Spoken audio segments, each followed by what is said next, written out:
vous salue au nom de Jésus-Christ.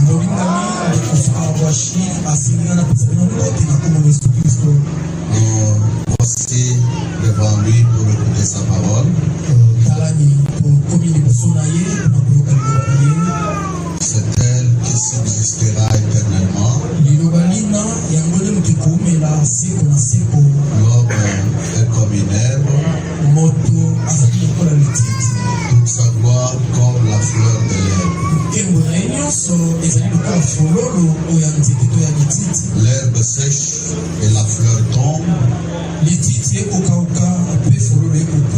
Mais la parole de l'Éternel demeure éternelle.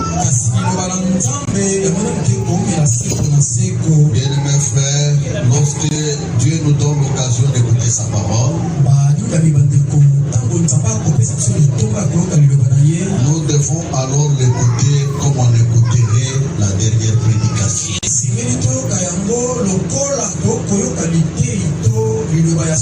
Parce qu'on ne sait pas si c'est peut-être la dernière.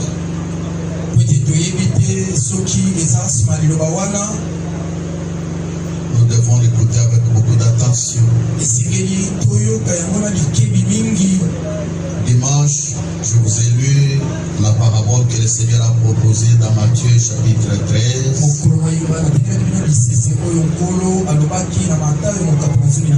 Il a parlé d'un semeur et d'une semence.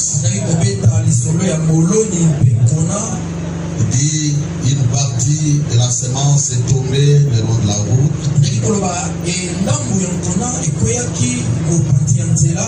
Une autre est tombée dans les endroits pierreux. Une autre est tombée dans les épis. Une autre dans la bonne terre. Vous voyez, ça fait déjà 4 sortes de terrains, non? Le long de la route, les endroits pierreux, dans les épis de la bonne terre.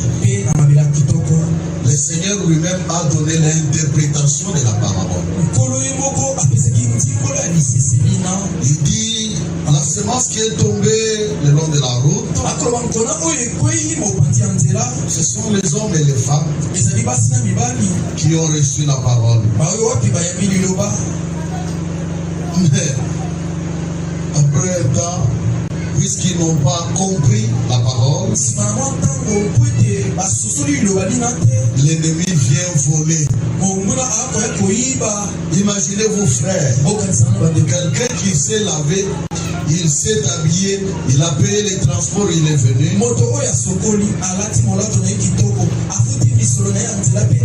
Il est assis ici. Et après réunion, il repart à la maison dans le cœur vide. L'ennemi a tout volé.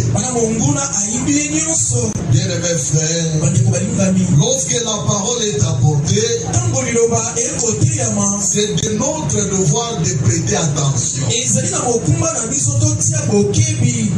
La Bible dit là-bas, lorsqu'un homme écoute la parole du royaume et ne la comprend pas, l'ennemi vient voler. Il rentre cœur vide. Alors la présence ici vous aura servi à boire. Que cela ne soit pas votre cas ce soir. Le Seigneur leur posait la question, avez-vous compris?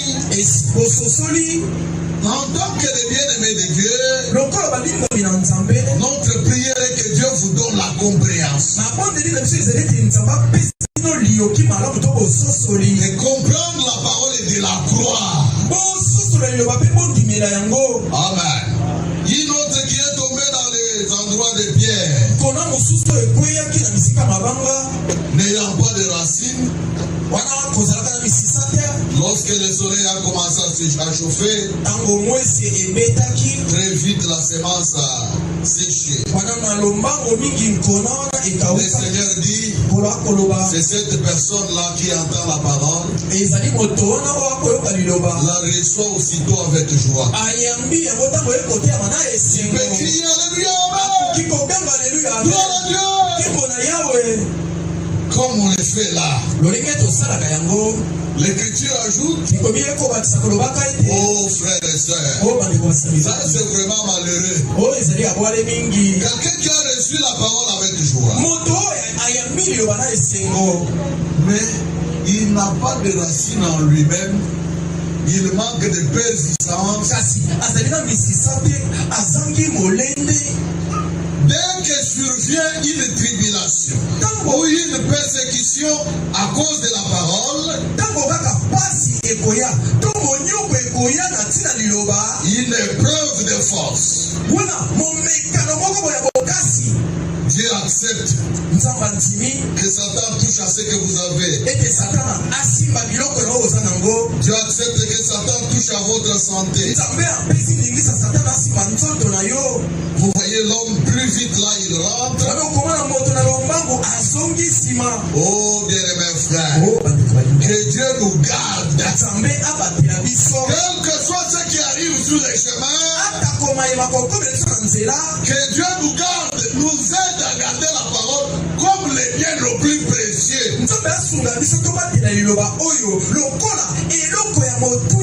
Car en réalité la parole, c'est les biens les plus précieux que nous avons. Jérémie a dit, je dévore ta parole dans mon cœur, comme si je possédais tous les trésors. Amen.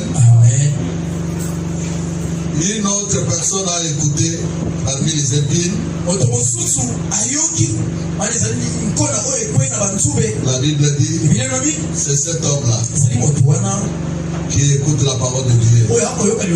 Mais à cause des soucis de la vie et la séduction des richesses. Ah, parce que les richesses séduisent, non? Si vous allez dans 1 Timothée 6, la Bible dit ceux qui veulent s'enrichir tombent dans les tentations et dans beaucoup de pièges. À cause des soucis de vie et la séduction des richesses, la parole est étouffée. Ça rend la parole infructueuse.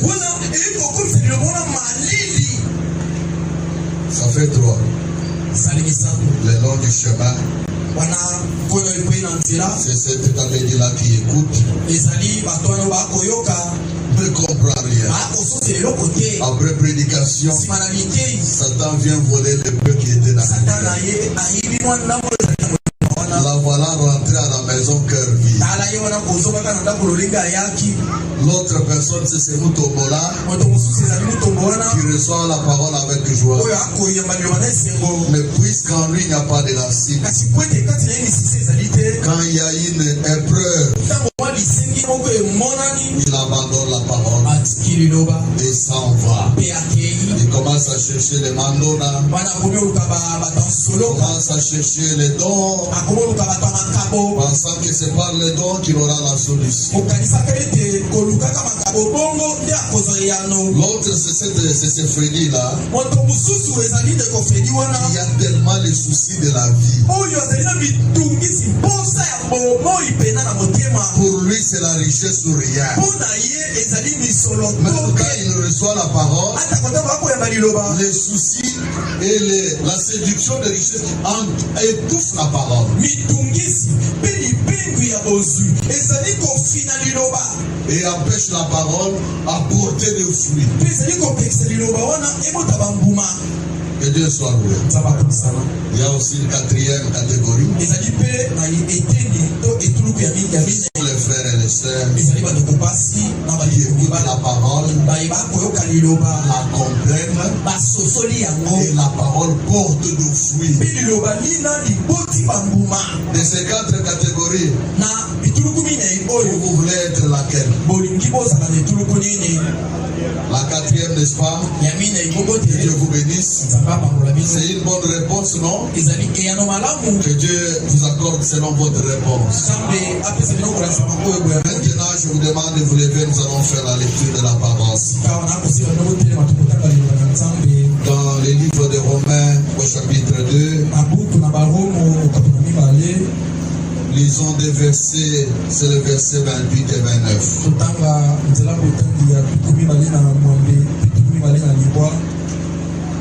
Romains chapitre 2, les versets 28 et 29.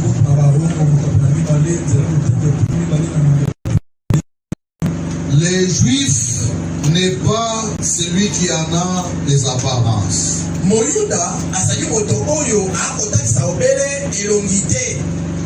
Et la circoncision, ce n'est pas celle qui est visible dans la chair, mais les Juifs, c'est celui qui l'est intérieurement. Et la circoncision, c'est celle du cœur, selon l'écriture, et non selon la lettre. La louange de ces Juifs ne vient pas des hommes, mais de Dieu. Pour la tête, nous allons prier. Notre Père et notre Dieu, nous voici, Seigneur, devant toi, pour entendre ta parole, Seigneur. Comme nous l'avons lu dans cette parabole que tu as proposée, bien-aimé Seigneur Jésus, qu'il y a des personnes qui reçoivent la parole, mais puisqu'ils ne la comprennent pas, l'ennemi vient voler. Il y a d'autres qui reçoivent la parole avec joie, puisqu'ils ne sont pas enracinés. Dès que l'épreuve vient, ils font volte-face. Les autres aussi, Seigneur, à cause des soucis de la vie et des séductions, Seigneur, de richesse, la parole est rendue infructueuse. Oh Dieu, nous ne voulons pas, Seigneur Dieu Tout-Puissant, être parmi ces catégories de personnes. Mais nous voulons être, Seigneur, ceux-là qui comprennent ta parole, qui la croient, dans lesquels ta parole, Seigneur, porte le fruit. Bénis ta parole que nous venons de lire. Donne l'entendement spirituel, Seigneur, à ses pas. Qu'aucune puissance, Seigneur, de tout puissant du mal ne puisse détourner notre attention de la parole. Guéris quiconque est venu ici malade. Délivre celui qui est lié par l'ennemi. Bénis, Seigneur, de tout puissant. Même ceux qui suivent la parole, Seigneur, en ligne. Nous nous attendons à toi. Du début à la fin, Seigneur. Viens déposer ta parole, Seigneur, dans nos cœurs. Béni sois-tu, Seigneur, pour l'éternité. Nous le demandons avec foi, au nom saint et tendre de Jésus-Christ, notre Rédempteur. Amen. Veuillez vous asseoir. Nous parlerons de la circoncision du cœur.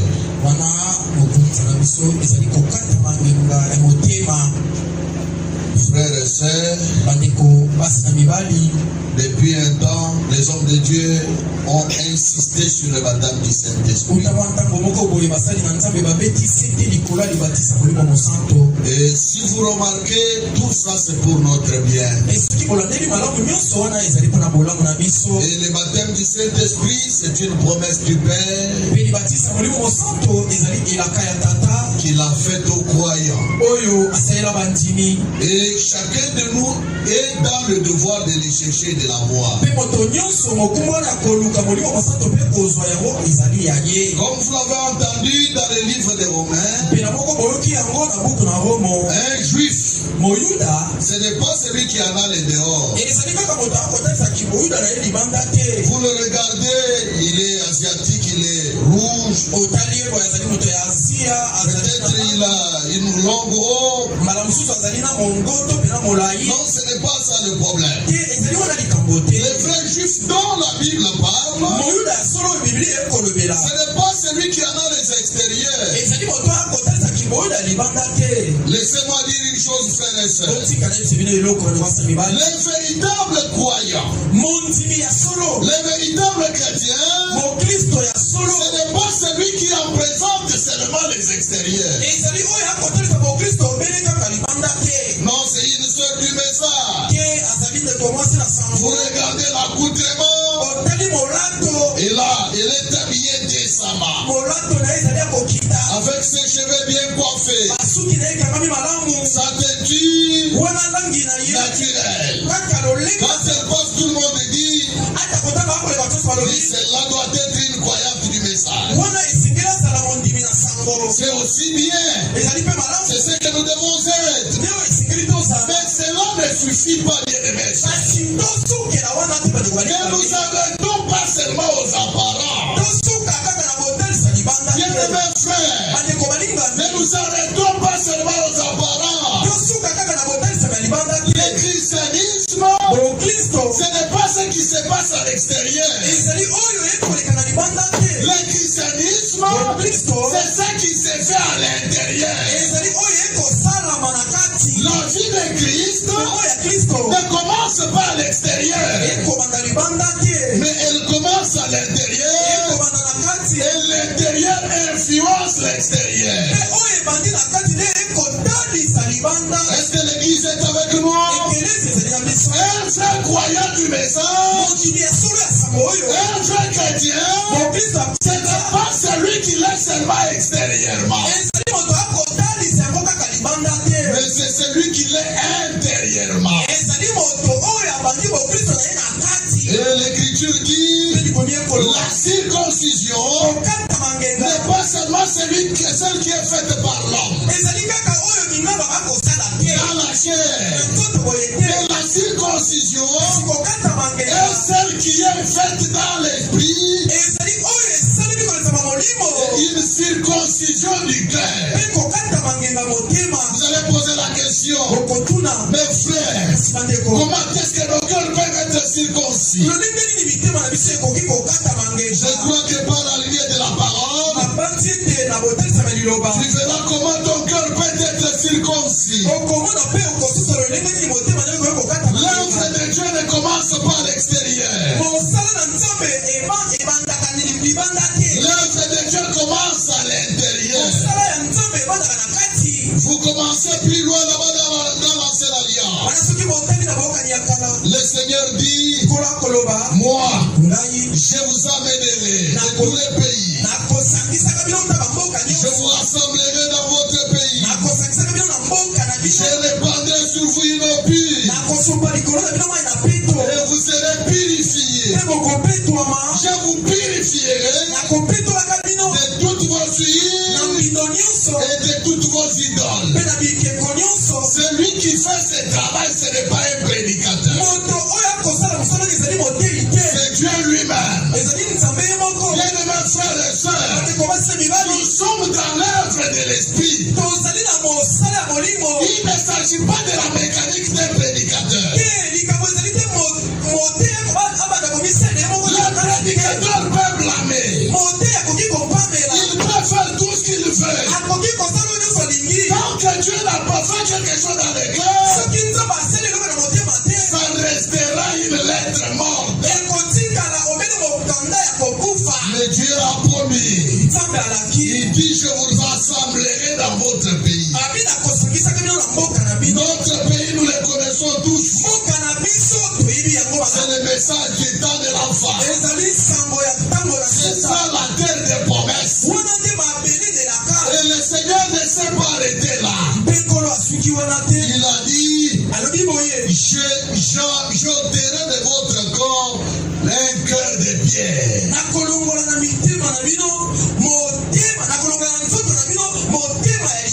Avez-vous entendu ce qu'il a dit? Il dit, je vous donnerai un cœur nouveau. Ça, c'est lui qui a promis. Il est le meilleur chirurgien. Il fait sa chirurgie sans laisser les cicatrices. Lorsque une personne vient vous regarder, il n'y a pas de cicatrice. Mais cependant, Dieu a enlevé le vieux cœur. Il l'a remplacé par un tout nouveau. Il a fait la promesse, il a dit, je vous donnerai un esprit nouveau. Et je mettrai en vous mon esprit. Vous voyez, après qu'il a mis son esprit, il dit, je ferai en sorte que vous suiviez et pratiquiez mes ordonnances. Qui le fait? Ce n'est pas un prédicateur, c'est Dieu lui-même qui fait ça dans l'homme. Bien mes frères et sœurs, si Dieu n'a pas fait en vous quelque chose, les apparences que vous affichez ne vous amèneront nulle part. Vous serez un piètre hypocrite. Il ne fait que compter les années dans le message. Mais à l'intérieur, aucune œuvre de grâce n'a été accomplie. La Bible nous dit ceci. Dans le livre de 1 Thessaloniciens, au chapitre, je crois, 5e. L'écriture dit, au verset 23, si j'ai une bonne mémoire, dans 1 Thessaloniciens 5, je voudrais vous montrer tout simplement que c'est Dieu qui le fait. Laissez Dieu faire cela. Là, c'est le verset 24e. Regardez, verset 23, il dit que le Dieu de paix vous sanctifie lui-même tout entier. Qui sanctifie? Qui sanctifie? N'est-ce pas Dieu? Parce que c'est l'œuvre de Dieu. C'est Dieu qui appelle, c'est Dieu qui justifie, c'est Dieu qui sanctifie, c'est Dieu qui baptise du Saint-Esprit. Tout ce que le prédicateur peut faire, c'est prêcher tel que nous le faisons. C'est Dieu qui fait l'œuvre. Si Dieu n'a pas fait l'œuvre en vous, vous serez un hypocrite qui compte de nombre d'années. Que le Dieu de paix vous sanctifie lui-même tout entier. Et que tout votre être, l'esprit, l'âme et le corps soient conservés irrépréhensibles. Frères et sœurs, la délivrance que Dieu donne, c'est une délivrance totale. Pour le corps, l'esprit et l'âme. Dieu ne donne pas une délivrance partielle. Lorsqu'il se met à vous nettoyer, à vous sanctifier, il ne nettoie pas une partie pour laisser une autre. Il nettoie l'être tout entier. A commencer par le corps, l'esprit et même dans l'âme. Parce que l'homme, c'est un être triple. Dieu vous sanctifie entièrement. Le corps, l'esprit et l'âme. Je crois dans 2 Corinthiens, si ma mémoire est bonne, au chapitre 5, le premier verset, la Bible dit, ayant donc de telles promesses, purifions-nous de toutes les filles du corps et de l'esprit. Amen. Ici, l'écriture l'Écriture ajoute, il vous sanctifie lui-même tout entier, l'esprit, l'âme et le corps, pour que vous soyez conservés irrépréhensibles lors de l'avènement de notre Seigneur Jésus-Christ. La Bible ajoute au verset 24, c'est lui qui vous a appelé est fidèle. Quelqu'un va dire ici, mais celui qui m'a appelé, moi, c'est frère Timothée. Ce n'est pas frère Timothée qui vous a appelé.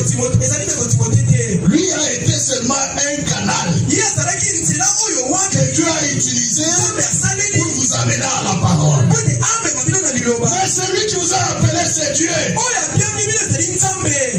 Que ceux qui reconnaissent que c'est Dieu qui les a appelés disent Amen. C'est lui qui vous a appelé fidèle. Et c'est lui qui le fera. Que Dieu soit loué. Ça ne sera pas quelque chose que l'homme perd et que la personne se fabrique elle-même. Les dehors, les apparences, les extérieurs. Non, l'œuvre de Dieu commence à l'intérieur. Et l'intérieur influence l'extérieur. C'est alors que William Branham disait, si vous voyez une femme toute maquillée, c'est qu'elle est vide à l'intérieur. Si elle avait quelque chose à l'intérieur, la chose qui est à l'intérieur se fera voir à l'extérieur. Alléluia. La circoncision dont nous parlons, c'est une circoncision du cœur que la main de l'homme n'a pas opéré, mais que la main de Dieu seule a opéré en vous. Oh frères et sœurs, si vous regardez bien Abraham le croyant, dont nous sommes les fils, la Bible dit, nous sommes les héritiers de la promesse avec Abraham le croyant. Abraham le croyant, lorsqu'il a entendu la voix de Dieu, dans le livre de Genèse chapitre 12, Elohim l'a appelé. Il lui a dit, va-t'en de ton pays, de ta patrie, dans le lieu que je te montrerai.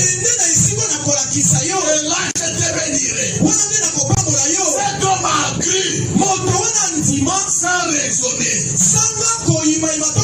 sans savoir où il allait. Bien aimés frères et sœurs, la foi ne raisonne pas sur la parole. La foi croit. Alléluia. La foi elle est différente de la sagesse. La sagesse raisonne, tandis que la foi croit. Quelqu'un qui t'a dit, va-t'en de ton pays, de ta patrie, dans le lieu que je t'ai indiqué. Et on voit Abraham commencer à préparer ses valises. Il sort sans savoir où il a. C'est le peuple qui n'avait jamais côtoyé avant. On peut lui poser la question. Mais Abraham, qu'est-ce que tu es en train de faire? Elohim m'a appelé. Elohim, c'est qui encore? Nous connaissons nos dieux ici. Ça, c'est un Dieu nouveau. Oui, il m'a appelé. Il m'a demandé de sortir. Et toi aussi tu sors comme ça parce que Elohim t'a appelé. Oui, je dois sortir. Lors de l'appel d'Abraham, Abraham a accepté. Il est sorti obéissant à la parole du Seigneur. Il a commencé à marcher avec Dieu dans l'obéissance. Est-ce que l'Église est avec nous?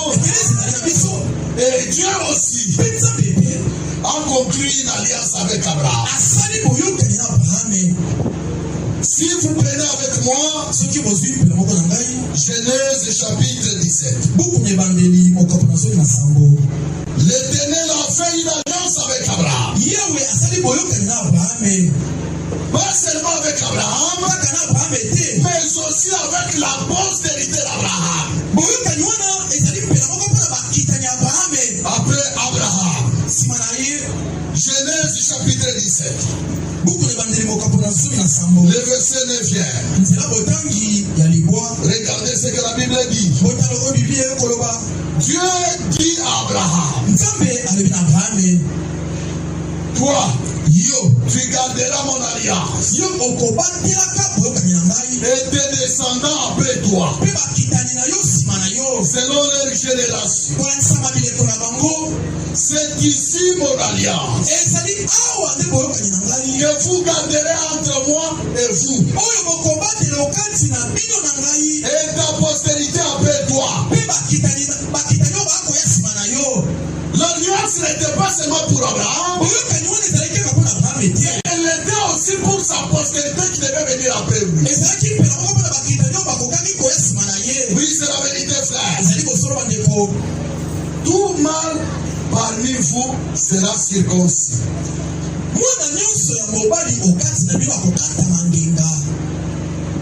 Vous vous circoncirez. Et ce sera un signe d'alliance entre moi et vous.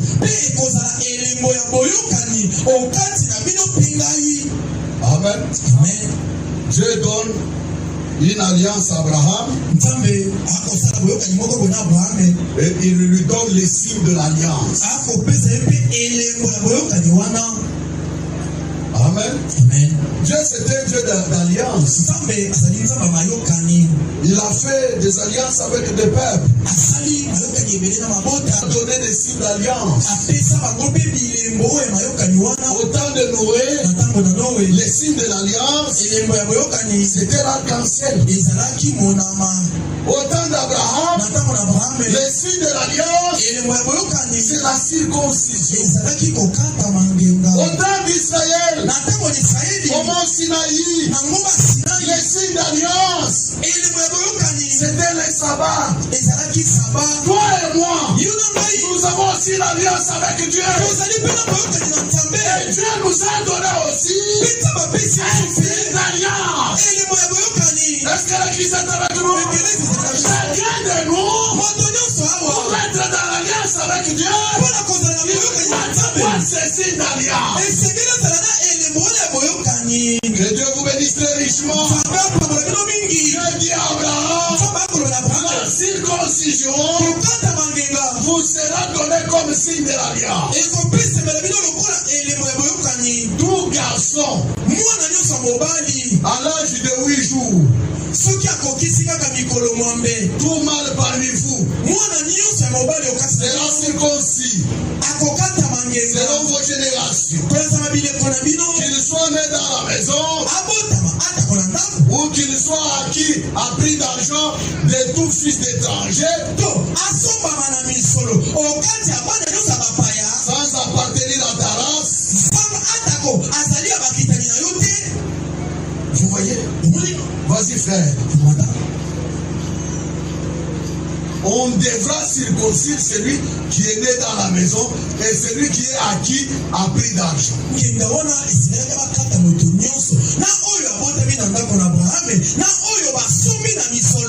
mon alliance sera dans votre chair une alliance perpétuelle.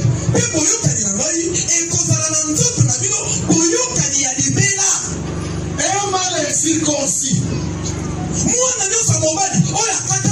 qui n'aura pas été circoncis dans sa chair sera exterminé du milieu de son peuple. Il aura violé mon alliance. Dieu dit à Abraham, tu ne donneras plus à Sarai, ta femme, le nom de Sarai, Et son nom sera Sarah. Je la bénirai. Et je te bénirai d'elle. Et je te donnerai d'elle un fils. Je la bénirai. Et elle deviendra des nations. Les rois des peuples sortiront d'elle.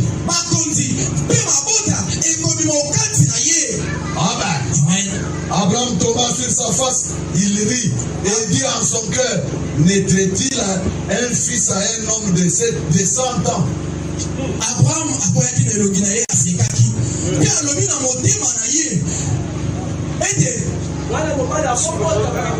souvent nous condamnons Sarah rit, mais celui qui a ri le premier c'est Abraham. Mais Abraham n'a pas ri comme par incrédulité. C'est dans quelque chose tout comme un étonnement. Et Sarah c'était l'incrédulité.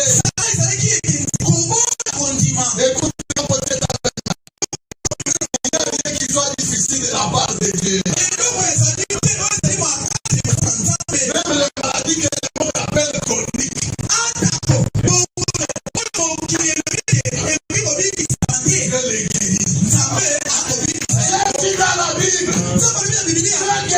Une maladie de 38 ans.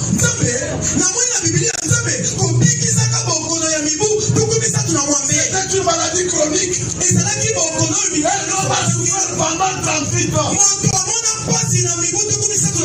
Il dit lui-même, lorsque le nom est agité, je me débrouille pour aller. Donc c'est quelqu'un qui pouvait marcher. Il dit mais avant moi, quelqu'un d'autre s'est déjà jeté. 38 ans de maladie. Ma soeur bien-aimée, quelle que soit la maladie qui te trouble, là au ciel il y a un Dieu. C'est un Dieu fidèle. Il n'a pas sa fidélité. Quelles que soient les années que la maladie peut avoir pris, si Dieu descend ce soir, il dit un mot, tu rentres bien important. N'écoute pas de la parole de Dieu. Mais est tout puissant. Dieu est infini. Ce qu'il dit, il peut aussi les réaliser. Abraham a ri. À 100 ans vraiment. Mais Dieu a fait sa parole pour montrer qu'il est Dieu.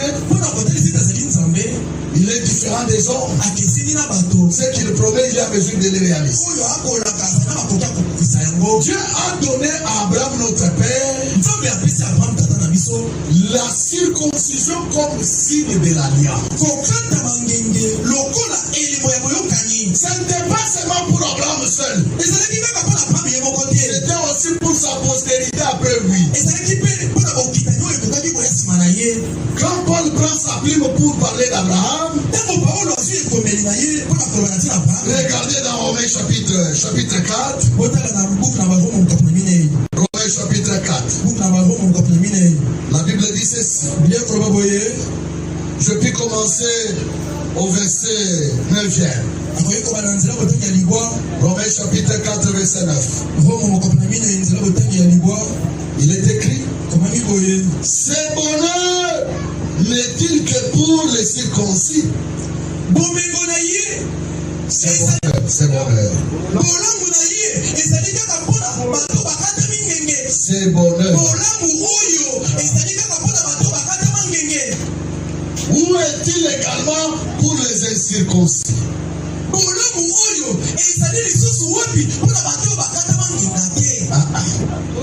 C'est bonheur. Est-il seulement pour les circoncis? Ou il est encore pour les incirconcis? Car nous disons que la foi fut imputée à justice à Abraham.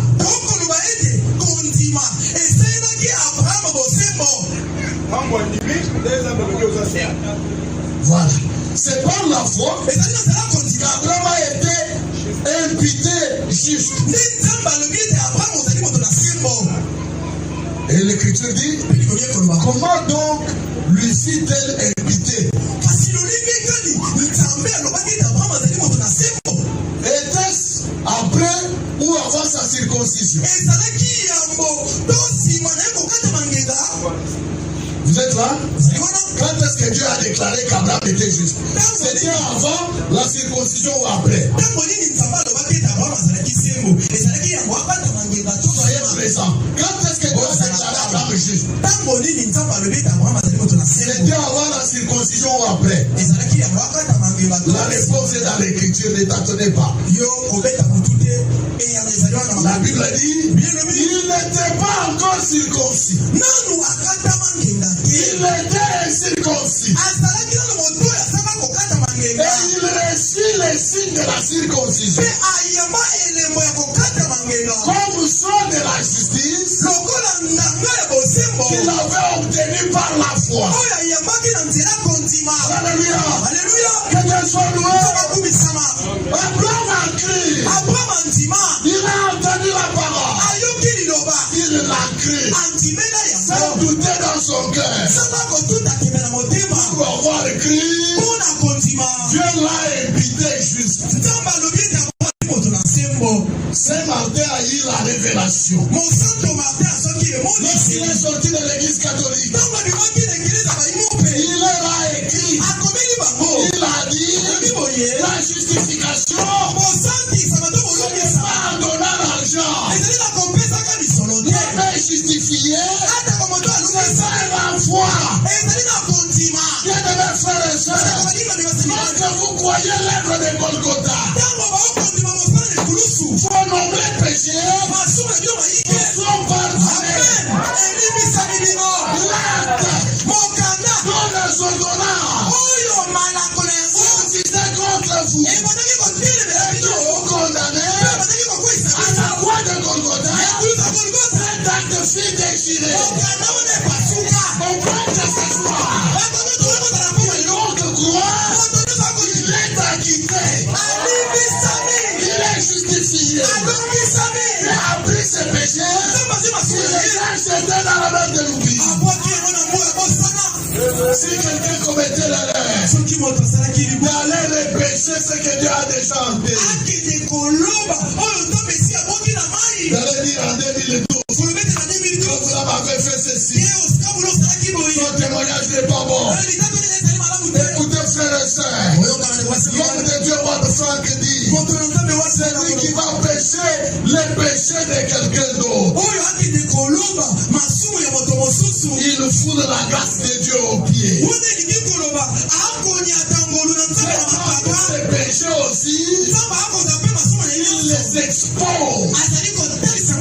Pour le croyant, une fois que vous croyez, vous êtes justifié. Vous êtes acquitté. Dieu ne vous impute pas vos fautes. Et d'ailleurs, Michel dit, il les jette dans la mer de l'oubli. Aux yeux de Dieu, il vous regarde, vous n'avez jamais commis ça. Un frère ou une soeur avec les yeux du péché, il peut regarder. Toi aussi. Même ici, il faut parler. Pas des gens comme toi. Toi ici. Qu'est-ce que toi tu peux me dire? Je ne peux rien te dire. Mon Dieu,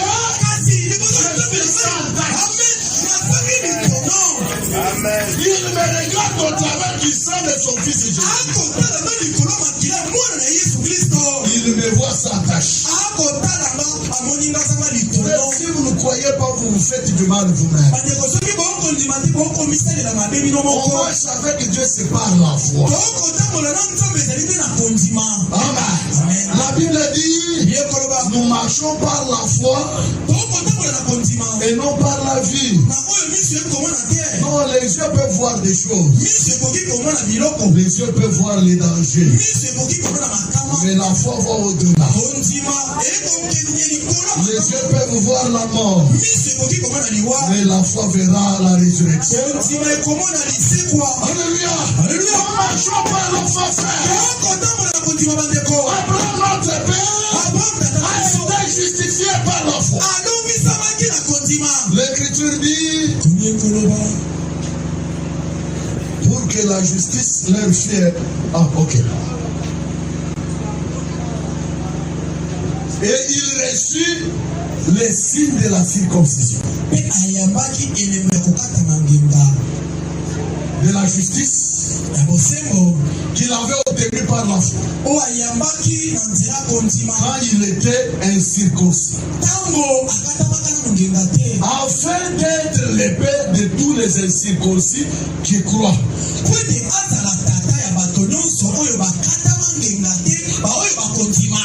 Celui qui connaît sa Bible, il sait bien que les Juifs, quand ils nous regardent, regardez ces incirconcis. Amen. Appelant incirconcis par ceux qui le sont dans la chair.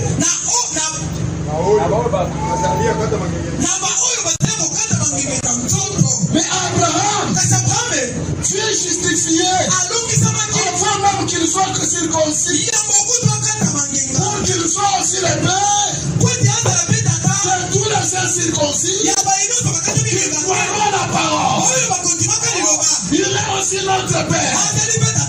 Il est aussi mon père. Bien-aimés frères, l'Écriture dit, pour que la justice leur fût aussi.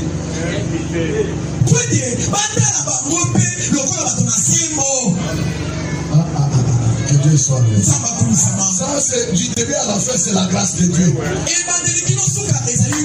est mon problème? C'est Dieu du début à la fin.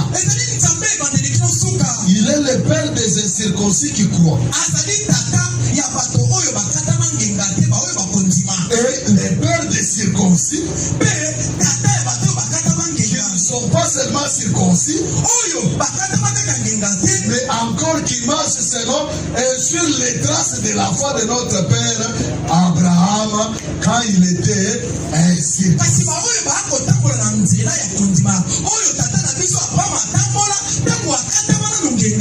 Amen.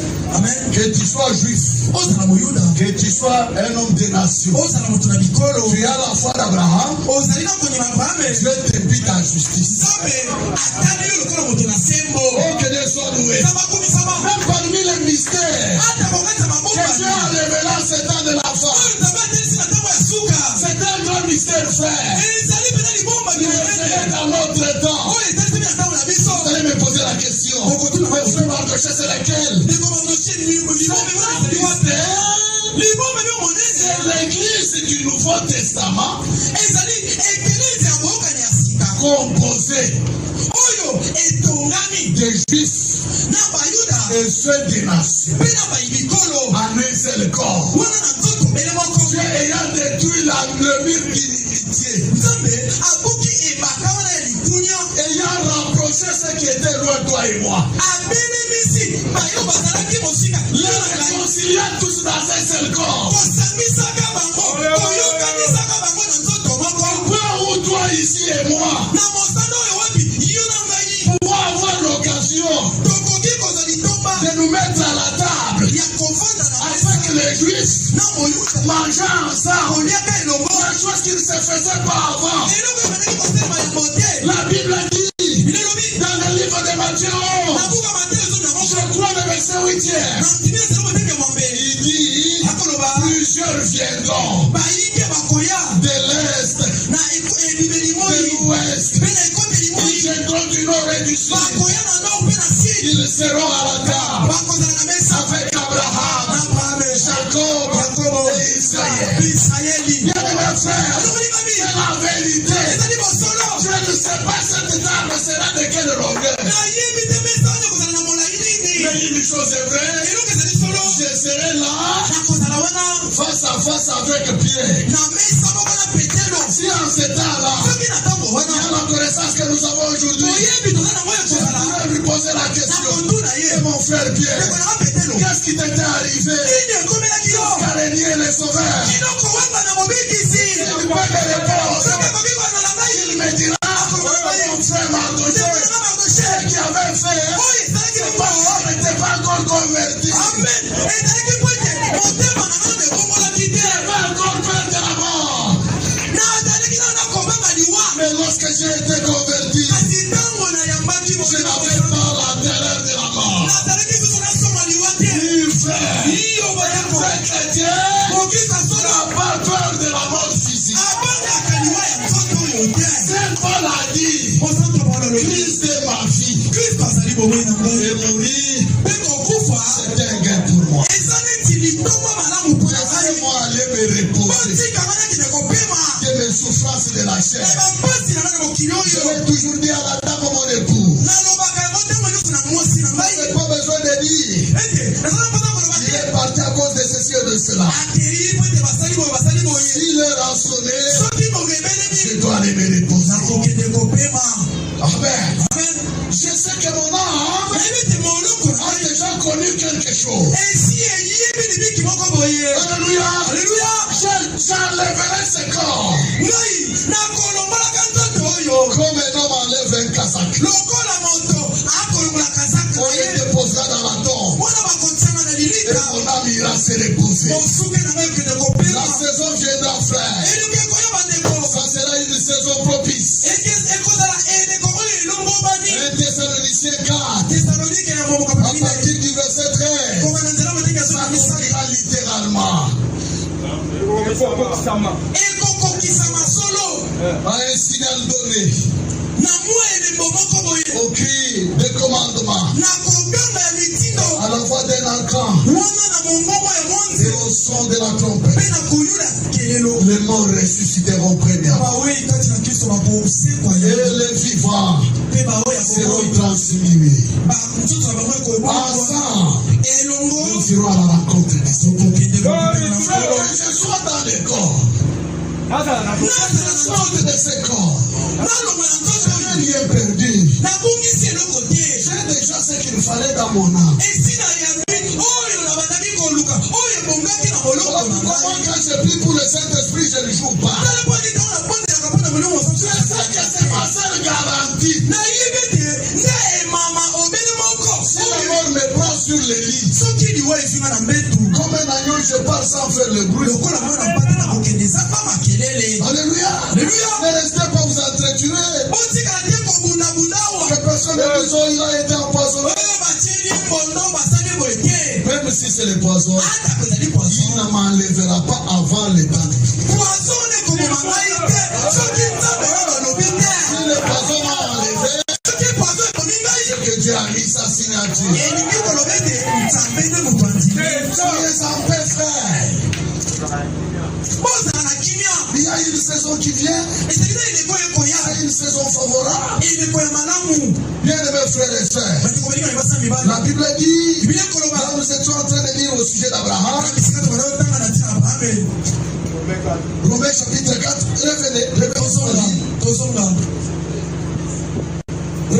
revenez au Romains chapitre 4. Lisons ça attentivement, frère.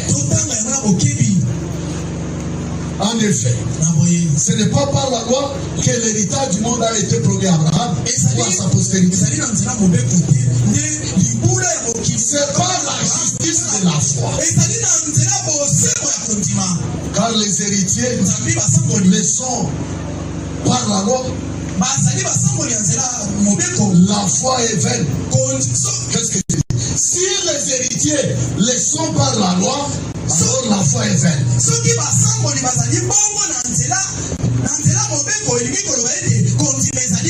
Et la promesse est anéantie. Mais les héritiers ne sont pas la foi. Laissez-moi vous montrer là où je voudrais en arriver. Dieu nous appelle tous comme il avait appelé Abraham. Abraham a entendu sa voix. Il est sorti. Par la foi, il a marché avec Dieu. Et Dieu, pour montrer qu'il a agréé la foi d'Abraham, qu'est-ce que Dieu a fait? Il lui a donné le sceau de la circoncision comme signe de l'alliance.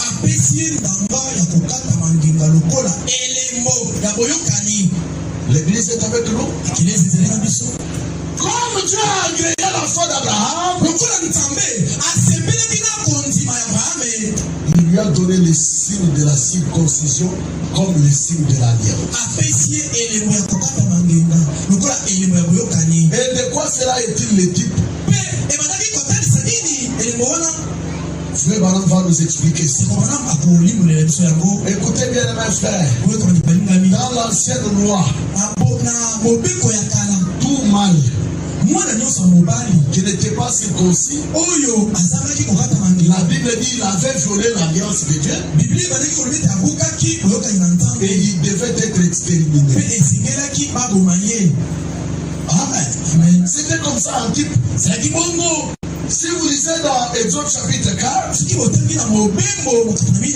Moïse avait oublié de circoncire son fils. Et la nuit, Dieu l'a attaqué. Il voulait le tuer. Pourquoi il n'a pas circoncis son fils? Heureusement, Moïse avait une bonne femme. Lisez dans Exode chapitre 4. Séphora a rapidité l'enfant. Elle a pris une pierre tranchante. Elle a circoncis l'enfant. Elle a pris le prépuce de l'enfant. Elle a jeté devant Moïse. Tu es mon époux de sang. Ma soeur, pourquoi est-ce que tu peux être utile à ton mari?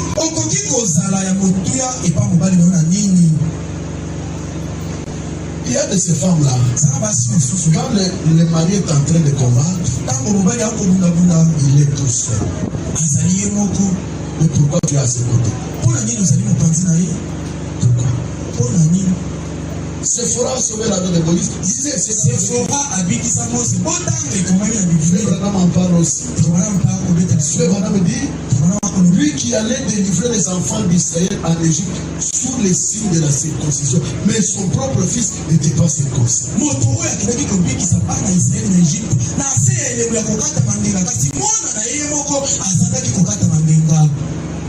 Et Dieu allait les tuer pour ça. Et Séphora a intervenu. Même si elle était de caractère difficile, mais regardez ce qu'elle a fait. Séphora prit une pierre aiguë. Séphora c'est la femme de Moïse. Coupa le prépuce de son fils. Et le jeta au pied de Moïse en disant, tu es pour moi un époux de sang. C'est ce qui a détourné la colère de Dieu contre Moïse. Mais toi, tu n'as même pas le temps de t'agenouiller pour prier pour ton fils.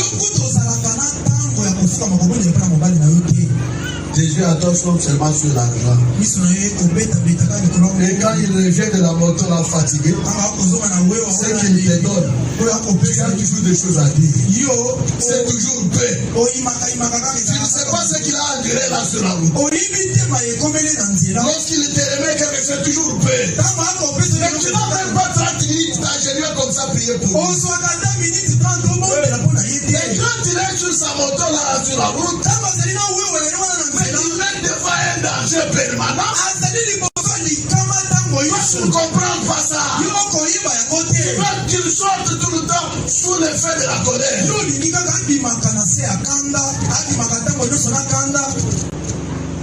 Mais quand il te donne l'argent, c'est paix. Avec ça, qu'est-ce que je vais faire? Il n'y a pas ceci, il n'y a pas ceci. Tu ne peux pas faire seulement avec l'argent qu'il t'a donné là.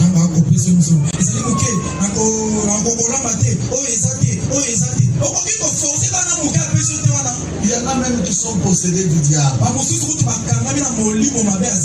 On va laisser ce qu'il a laissé. On a trouvé les foufous. Quand il revient, il trouve les riz blancs comme ça. Si tu refuses, tant pis.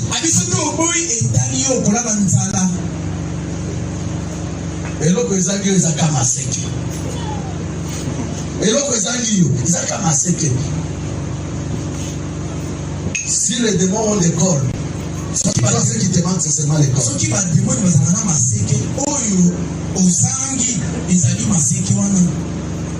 Que Dieu te bénisse. Frère Rose, que Dieu te bénisse, ma soeur. Et donc, les gens ils ont gagné.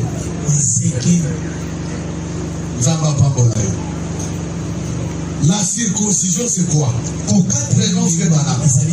Dans la prédication, la condamnation par représentation.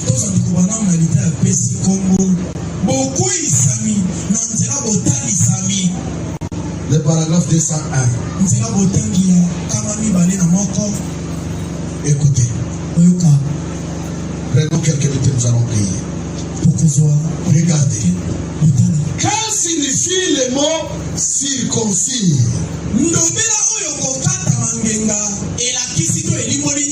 Un frère dit couper. Amen. Amen. Sommes-nous ensemble? Il ajoute, il dit, c'est exact. Couper la chair superflue.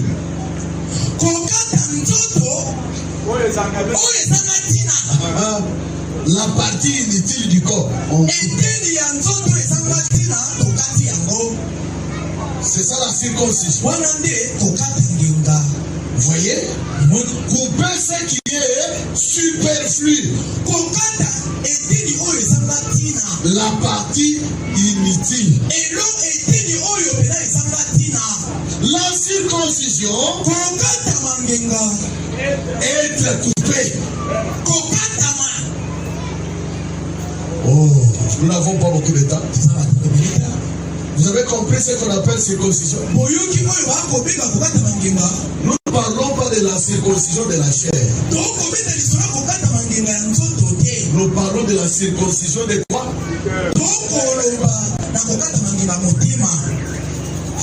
Ah, que Dieu fasse son acte ce soir. Aucun cœur ne rentre sans être circoncis. Nous avons besoin de cette circoncision. Dieu enlève. C'est inutile. Que Dieu les enlève. Qu'il circoncise nos cœurs. Frère, donnez-nous votre paragraphe dans votre prédication. Écoutez, Frère Branham est en train d'expliquer ce mot circoncision. C'est enlever la partie inutile.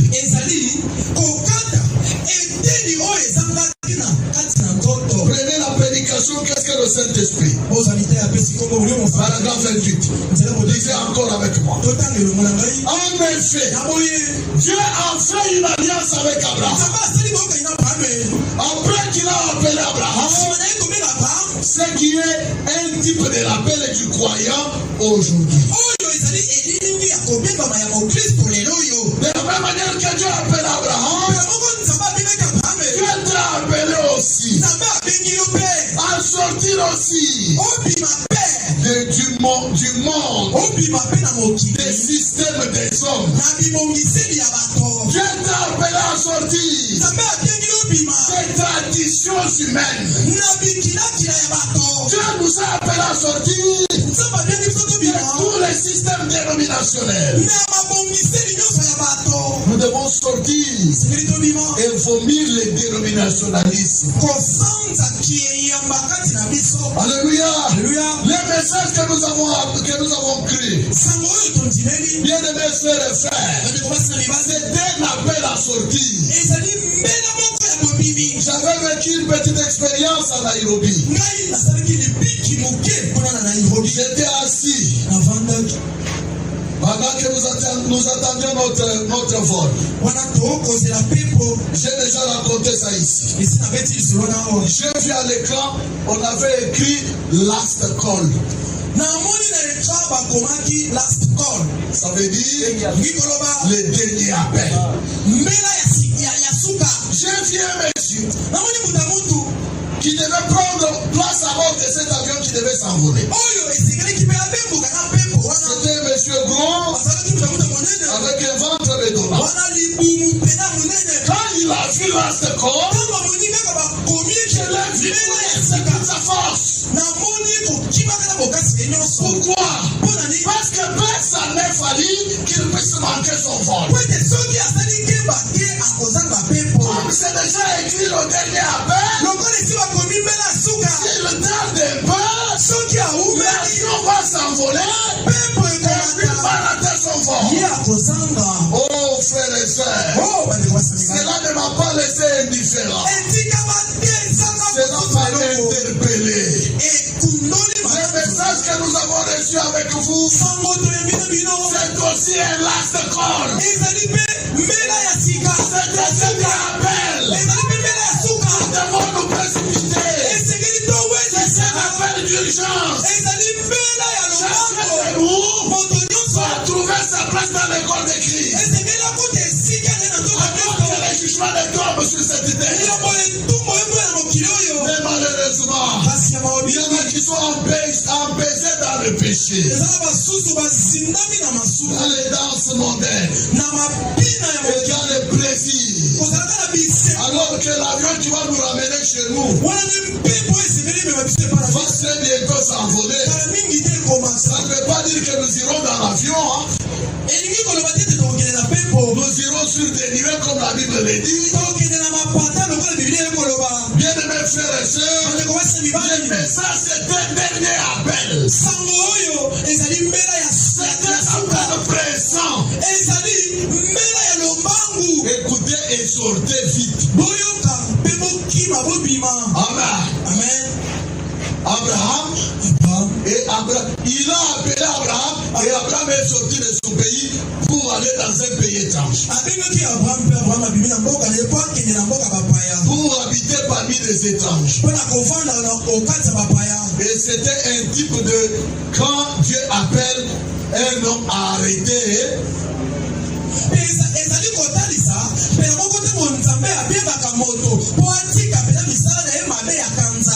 Dieu t'appelle à arrêter ta méchanceté. Pourquoi tu continues? Dieu ne veut pas que tu meurs. Il veut que le méchant abandonne sa méchanceté et qu'il vienne à la vie. C'est un type. Et quand Dieu appelle un homme à arrêter sa méchanceté, à se repentir de son péché, alors il s'éloigne du groupe dont il faisait partie. Quand un homme croit, on ne va pas le retrouver dans les anciens endroits. Il a changé de milieu de vie. Et même les amis, il n'a pas l'ancienne compagnie. Moi je me souviens, lorsque je suis venu à la foi, il y avait un jeune avec qui on marchait. J'ai vu progressivement il prenait ses distances. Et j'ai posé la question, pourquoi prenait-il des distances? Finalement j'avais compris qu'on n'avait pas la même causerie. Parce que quand je suis venu à la foi, ma causerie à moi, c'est la parole de Dieu. Et lui n'accepterait pas ça. Parce que des hommes ne peuvent pas marcher ensemble si ils ne se sont pas convenus. Mais toi tu dis avoir cru. Tu as toujours les anciens amis. qui te poussent à commettre des péchés. Tu ne peux pas les abandonner. Non, tu n'es pas encore sorti. Lorsque tu sortiras, tu feras la différence dans ta vie.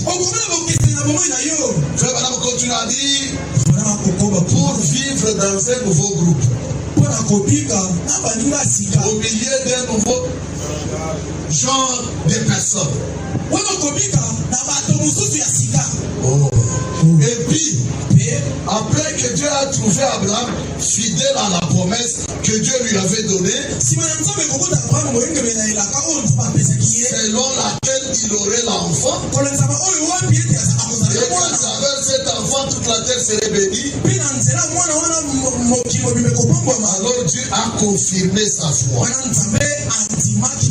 en lui donnant un signe. Et ce signe, c'est la circoncision.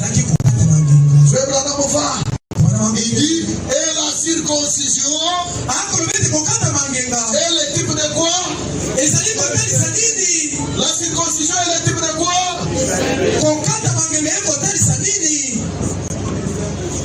Si Dieu jusqu'à ce soir ne t'a pas encore donné le Saint-Esprit, ce qui n'a pas encore agréé ta foi, c'est donc Dieu agrée leur foi. Il approuve leur foi en leur mettant un sceau. Il vous donne les signes de l'alliance. Amen. Amen. Qui est le Saint-Esprit. Ça peut vous achoper, frère. Mais pourtant, c'est la vérité. Une personne qui n'est pas encore baptisée du Saint-Esprit, c'est encore un inconverti.